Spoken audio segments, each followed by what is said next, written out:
बताते हैं, ठीक है ना। जब भारत आजाद हुई उस समय भारत का पहला प्रधानमंत्री पंडित जवाहरलाल नेहरू, ठीक है ना, बात समझ में आया। तो पंडित जवाहरलाल नेहरू अकेले देश को लोकतंत्र बनाए रखा।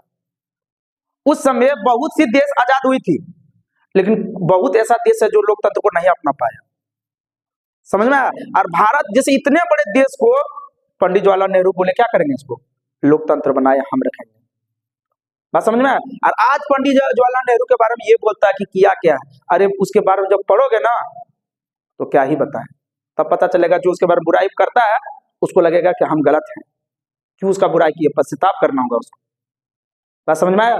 तो कहने का मतलब एक चीज है कि बता देते हैं कि पहली बार हम तुमको बताए हैं कि पहली बार जो सरकार बनी है जनता पार्टी का, वो कब बना था, 1977 में। कौन, मोरारजी देसाई, कोई दिक्कत, मोरारजी देसाई, ठीक है ना। तो कहने का मतलब है 1975 में 25 जून 1975 में आपातकाल लागू हुआ था भारत में, ठीक है ना। इंदिरा गांधी को लगाना पड़ा, ठीक है ना। उसके खिलाफ इतना जहर सब घोल दिया, कौन कौन, जयप्रकाश नारायण, चौधरी चरण सिंह मोरार, इतना जहर घोल दिया उसको, उसके खिलाफ कि बता नहीं सकते। तो नारा आने लगा कि इंदिरा को हटाओ और देश को बचाओ, बात समझ में आया। जब 77 में जब जनता पार्टी का सरकार बना, सिर्फ और सिर्फ जातीय धर्म के नाम पर वोट लेकर सरकार बना दिया, नहीं तो इंदिरा को हटाना इसका मुश्किल नहीं, इतना आसान नहीं था।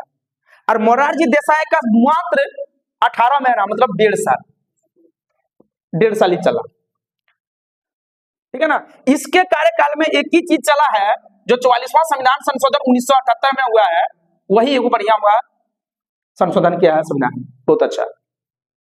उसके बाद चौधरी चरण सिंह सरकार बना, दोनों में फूट डाला गया ना। तो जयप्रकाश नारायण तो बनता नहीं, चौधरी चरण सिंह, और दोनों में मोरारजी देसाई को बनाई, तो इसको गुस्सा लग गया कि हम का है, कोई दिक्कत। तो कहने का मतलब ये भी बना, लेकिन ये ज्यादा चला नहीं पाया। फिर सब बोलने लगा कि इंदिरा को बुलाओ और देश को बचाओ। और उस समय जब जनता पार्टी की सरकार है, उस समय गठन भी नहीं हुआ था, 1980 में गठन हुआ है बीजेपी का, भारतीय जनता पार्टी का 80 में गठन हुआ है, बात समझ में आया, कोई दिक्कत। तो कहने का मतलब है ये सब जब पढ़ोगे ना तो पता चलेगा कि कैसे है। इंदिरा गांधी जो है ना, इंदिरा गांधी ने ही गरीबी हटाओ दिया था, ठीक है ना, बात समझ में आया। तो कहने का मतलब 14 बैंकों का राष्ट्रीयकरण किया था 1969 में, कोई दिक्कत। तो कहने का मतलब है ये बताए पंडित जवाहरलाल नेहरू के 64 में जब मृत्यु हुआ तो कुछ दिन के लिए गुलजारी लाल नंदा प्रधानमंत्री बनते हैं, फिर कौन बनते हैं, लाल बहादुर शास्त्री, कोई दिक्कत। और उसके बाद कौन बनता है, इंदिरा गांधी, ठीक। इंदिरा गांधी 1971 में गरीबी हटाओ का क्या किया था, नारा दिया था, एक नारा के चलते क्या जीत गई चुनाव, ठीक। फिर अगले फिर बताएंगे, कोई दिक्कत, चलो ठीक।